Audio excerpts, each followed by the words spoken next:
Hello everyone, बायोफैक्ट्री के इस video lecture में आज हम बात करने जा रहे हैं सेल बायोलॉजी का इम्पोर्टेंट टॉपिक सेल वॉल की।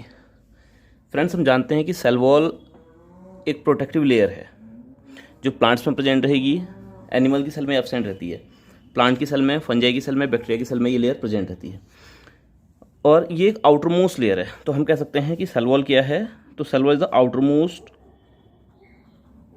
Rigid protective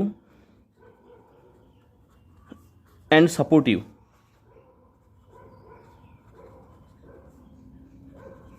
layer. ठीक है, तो प्रोटेक्टिव लेयर भी है और प्रोटेक्टिव लेयर के साथ साथ सपोर्टिव लेयर भी है। तो cell wall is outermost rigid protective and supportive layer found in all plant cell, comma fungi की सेल में प्रेजेंट रहेगी, कॉमा बैक्टीरिया एक्सेट्रा, एनिमल की सेल में एब्सेंट रहेगी। तो सेल वॉल क्या है? Outermost rigid protective and supportive layer found in all plant cell, fungi, bacteria and etcetera. इसके अलावा क्योंकि साइनोबैक्टीरिया हैं, प्रोटिस्ट हैं, इनमें भी ये लेयर प्रेजेंट रहती है। ठीक है, और इसकी सबसे खास बात यह है कि ये लेयर एनिमल सेल में नहीं पाई जाती। It is not found in animal cell, हम कह सकते हैं। It is not found in animal sales.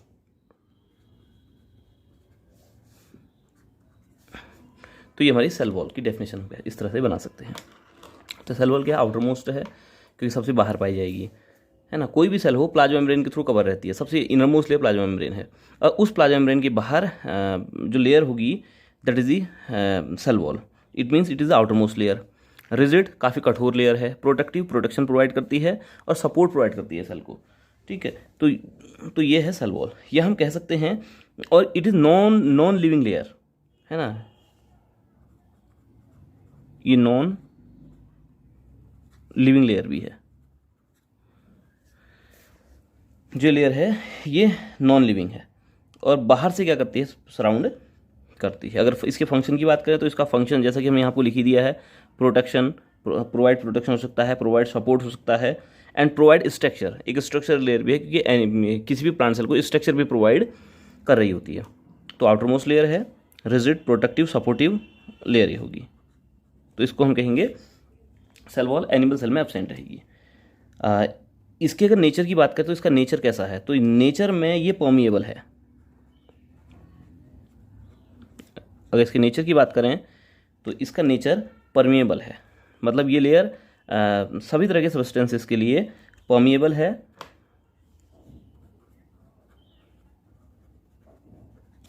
लेकिन थोड़ा सा साइज देखना हमने पड़ेगा कि कितने साइज या कितने वेट के पार्टिकल्स के लिए परमिएबल है। तो हम कह सकते हैं कि ये 30 to 60 किलो डाल्टन वेट के पार्टिकल के परमिएबल है।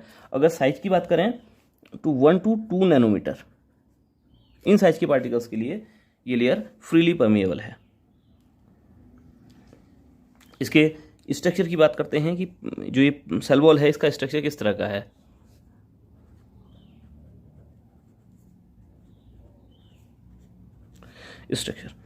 Structurally the cell wall is made up of 3 layers. Structure के मामले में ये 3 लेयर से मिलकर बनी हुई है ना। इसमें 3 लेयर होंगी, 3 लेयर्स होंगी। Structure it is made up of 3 layers. ये 3 लेयर कौन कौन सी हैं आइए देखते हैं। सबसे पहली लेयर इसकी है मिडिल लैमिला, जिसकी सबसे पहली लेयर है that is the middle lamella. अभी डायग्राम के हिसाब से समझाएंगे। लैमिला। जो सेकंड लेयर है it is called primary cell wall and third layer is secondary cell wall. तो 3 लेयर इसमें हमें देखने को मिलेंगी, middle lamella, primary cell wall and third one is the secondary cell wall. अगर मिडिल लेयर की बात करें तो मिडिल लेयर को हम आउटर मोस्ट लेयर भी कह सकते हैं, it is the outermost layer. और ये वाली लेयर है जो येलो वाली आपको लेयर दिख रही है, ये जो येलो कलर की जो लेयर दिखाई देगी, this is the middle lamella. ये येलो वाली लेयर है मिडिल लैमेला।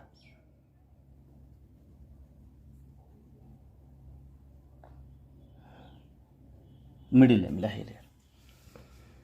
और ये जो लेयर होगी ये दो सेल वॉल के बीच सीमेंटिंग का काम करेगी।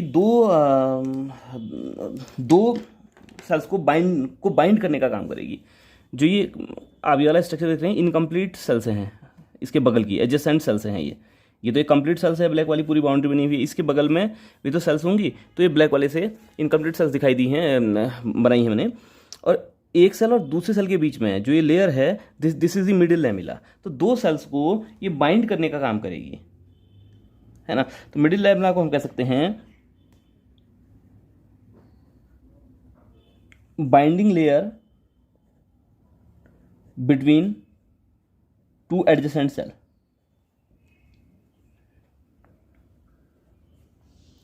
दो एडजेसेंट सेल को जोड़ने का काम करेगी, उनको बाइंड करने का काम ये करेगी। कौन सी? Middle lamella. और ये जो मिडिल लैमेला लेयर है ये बनी हुई है कैल्शियम एंड मैग्नीशियम पैक्टेट्स की। कैल्शियम और मैग्नीशियम पैक्टेट्स की बनी है। और इसके केमिकल कंपोजिशन की बात करें तो इसमें क्या है, तीन चीज़ें हैं, पैक्टिन है, इसके अलावा कैल्शियम है और मैग्नीशियम है। तो हम कह सकते हैं कैल्शियम और मैग्नीशियम पैक्टेट की ये लेयर बनी हुई है। सीमेंटिंग लेयर है, दो लेयर को जोड़ने का काम, दो सेल्स को जोड़ने का काम करेगी, दो सेल्स को ज्वाइन करने का काम करेगी। और याद रखेंगे कि पैक्टिन एक वाटर सॉल्युबल पॉलीसैकेराइड है। Pectin is the water soluble polysaccharide. Clear? तो सबसे पहली जो आउटरमोस्ट लेयर है that is the middle lamella. और मिडिल लैमेला के जस्ट अंदर जो आपको ब्लैक कलर की लेयर दिखाई दे रही है ना, दिस इज द, ये जो ब्लैक कलर की आपको लेयर दिखाई दे रही है, this is the primary cell wall. This layer is primary cell wall. तो primary cell wall is present just inside to the middle lamella. Middle lamella के जस्ट अंदर ये लेयर प्रेजेंट रहेगी। दूसरी चीज, ये बहुत ज़्यादा मोटी नहीं है, ये बहुत ज़्यादा थिक नहीं है। और ये लेयर जनरली प्रेजेंट रहती है यंग ग्रोइंग सेल्स में। और ग्रोथ की it is capable for growth. ये ग्रोथ करने के लिए कैपेबल होती है, ये ग्रोथ कर सकती है लेयर, है ना। और सेल्स की ग्रोथ इसीलिए इस लेयर के कारण भी हो रही है, हम कह सकते हैं। सेल्स की ग्रोथ में इस लेयर का भी इंपॉर्टेंट रोल है, प्राइमरी सेल वॉल का। और केमिकल कंपोजिशन की बात करें तो ये केमिकली ये बनी हुई है सेल्यूलोज, सेल्यूलोज है, हेमीसेल्यूलोज और पैक्टिन की। Chemically it is made up of cellulose, hemicellulose and pectin की। ये तीन केमिकल्स में प्रेजेंट हैं। जो pectin is the water soluble substance है ये pectin, while hemicellulose and cellulose is insoluble in water. ये वाटर में इनसॉल्युबल है। जो आपका हेमीसेल्यूलोज दिखाई देगा, जो यहाँ सेल्यूलोज दिखाई देगा, ये इनसॉल्युबल है। और ये दोनों ही पॉलीसैकेराइड हैं। सेल्यूलोज एंड हेमीसेल्यूलोज दोनों ही पॉलीसैकेराइड हैं। और जो तीसरा केमिकल यहाँ पर प्रेजेंट है that is the pectin. It is the water soluble. ये अच्छे से वाटर में सॉल्युबल होता है। सेल्यूलोज एंड हेमीसेल्यूलोज वाटर में सॉल्युबल नहीं होते। इसके बाद जो सबसे अंदर की लेयर दिखाई देगी, जो आपको रेड वाली लेयर दिखाई दे रही है, ये पूरी जो रेड वाली लेयर दिखाई दे रही है, this layer is called secondary cell wall. इस लेयर को हम सेकेंडरी सेल वॉल कहते हैं। और ये सेकेंडरी सेल वॉल भी तीन पोर्शन में डिवाइडेड है, तीन लेयर्स में डिवाइड होगी, 1, 2 और 3, 1, 2 एंड 3, जिसको हम S1, S2 एंड S3 के नाम से जानते हैं, है ना। इसके अंदर आपको सबसे अंदर आपको देखने को मिलेगा प्लाज्मा मेम्ब्रेन। ये सारी सेलों में प्रेजेंट रहेगी।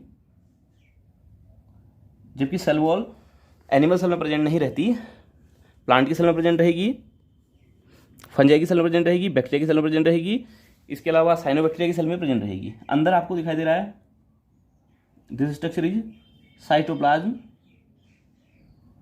और साइटोप्लाज्म के अंदर न्यूक्लियस और ये वैक्यूल्स, ये और सारे ऑर्गेनेल्स में देखने को मिलेंगे। तो प्राइमरी सेल वॉल के अंदर जो रेड वाला स्ट्रक्चर है इसको हम सेकेंडरी सेल वॉल बोलते हैं। 3 लेयर्स में डिवाइडेड है, S1, S2 और S3। ये जो सेकेंडरी सेल वॉल है ये रिजिड एंड थिकर लेयर है।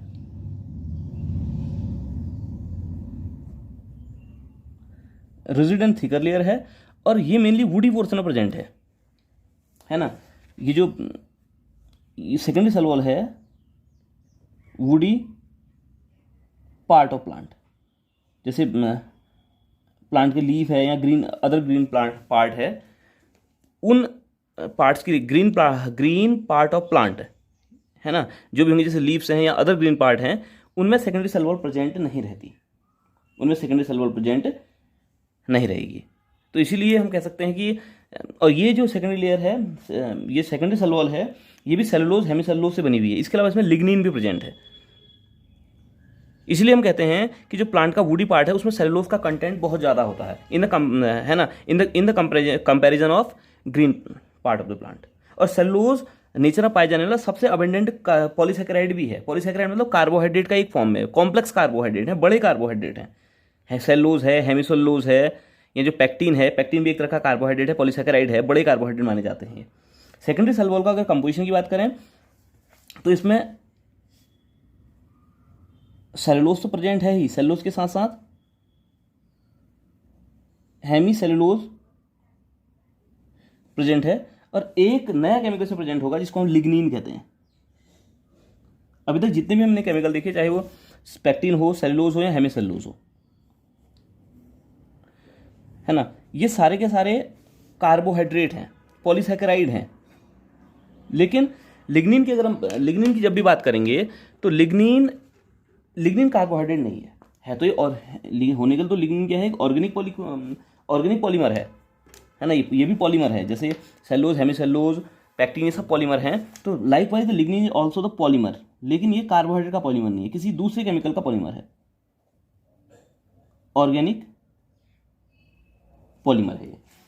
और इसको हम कह सकते हैं फिनॉल कंटेनिंग पॉलीमर, मतलब फिनॉल भी एक तरह का कार्बोहाइड्रेट है, एरोमेटिक कार्बोहाइड्रेट है ना, फिनॉल कंटेनिंग पॉलीमर है ये।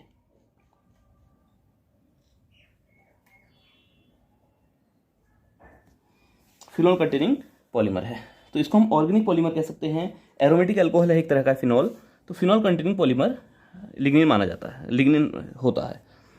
तो कोई भी सेल वॉल हो तो उस सेल वॉल में हमें 3 लेयर देखने को मिलेंगी।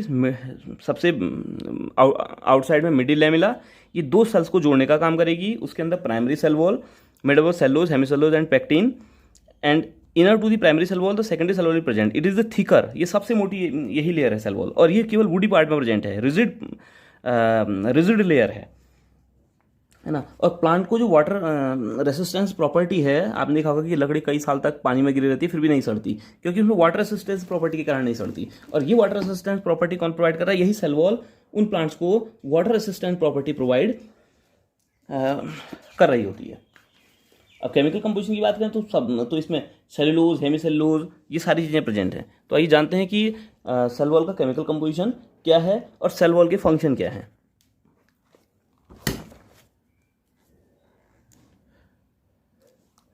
तो नाउ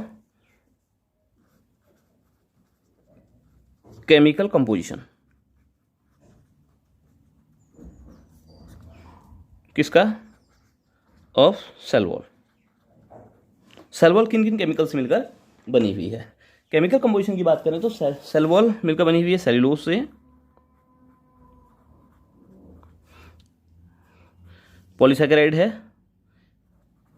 हेमी सेलुलोज से, this is also the polysaccharide, means ये कार्बोहाइड्रेट है ना, बड़ा कार्बोहाइड्रेट माना जाता है।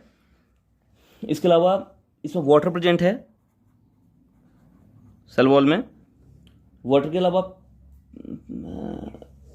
अदर चीज़ें प्रेजेंट जैसे पैक्टिक सब्सटेंसेज हैं, है ना। हम कह सकते हैं कि कुछ पैक्टिक सब्सटेंस जैसे पैक्टिन, लिग्निन है, पैक्टिक सब्सटेंस भी सेल में प्रेजेंट रहते हैं। इसके अलावा प्रोटीन और लिपिड भी कुछ मात्रा में सेल में प्रेजेंट रहेगा। प्रोटीन एंड लिपिड भी सेल में, सेल वॉल में प्रेजेंट रहेगा। सेल वॉल का केमिकल कंपोजिशन है, सेलुलोज सबसे ज़्यादा है और 10 to 15% सेलुलोज है। किसी भी सेल वॉल में जो सेलुलोज का परसेंटेज है वो जनरली 10 to 15%, 10 से 15% तक ये सेलुलोज पाया जा सकता है और ये फाइब्रिल्स की फॉर्म में होगा, cellulose in the form of fibrils. Hemicellulose की बात करें तो हेमीसेलुलोज 5 से 10%, 5 to 10% हेमीसेलुलोज प्रेजेंट रहेगा। 60% वाटर प्रेजेंट है किसी भी सेल वॉल में। पैक्टिक सब्सटेंस 2 to 8%, जैसे पैक्टिन वगैरह है, ये 2 से 8% रहेंगे। Proteins 1 to 2%। इसके अलावा जो लिपिड हैं ये बहुत कम, 0.5 से 3% लिपिड प्रेजेंट है। ये एक सेल वॉल का केमिकल कंपोजिशन है। इसके अलावा लिग्निन है, सुबेरिन है, क्यूटिन है, जाइलिन है ना, सिलिकेट्स हैं कैल्शियम के या मैग्नीशियम के, वो भी सेल वॉल में प्रेजेंट रहते हैं। इसके अलावा वो सारी चीज़ें भी सेल वॉल में प्रेजेंट रहेंगी। अब इसके फंक्शन की बात करें कि सेल वॉल का फंक्शन क्या है। फंक्शन तो हम इसका 3 पॉइंट्स में लिख सकते हैं कि क्या इसका फंक्शन होगा। तो सेल वॉल के फंक्शन की जब भी बात करेंगे तो इसका फंक्शन है प्रोटेक्शन, किसी भी सेल को प्रोटेक्शन प्रोवाइड करना, क्योंकि आउटर मोस्ट बाउंड्री है सेल वॉल, तो ये प्रोटेक्शन प्रोवाइड करने का काम करेगी। इसके अलावा स्ट्रक्चर, जो सेल को जो शेप प्रोवाइड करेगी, एक स्पेसिफिक टाइप ऑफ शेप ये सेल वॉल प्रोवाइड करती है, and support.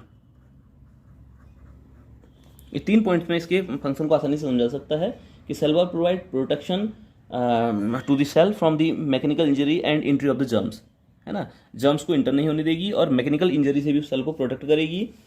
Cell provide mechanical support to the plant, है ना, एरियल पार्ट ऑफ प्लांट, जो भी एरियल पार्ट है प्लांट के, उनको मैकेनिकल सपोर्ट प्रोवाइड करेगी due to the rigid cell wall, क्योंकि सेल वॉल रिजिड भी है ना। शेप स्ट्रक्चर की अगर बात करें तो cell wall provide shape to the cell को शेप भी प्रोवाइड करेगी। तो ये इसके फंक्शन है। तो आज के लिए धन्यवाद। वीडियो को लाइक करें, चैनल को सब्सक्राइब करें और चैनल के साथ बने रहें। Thank you.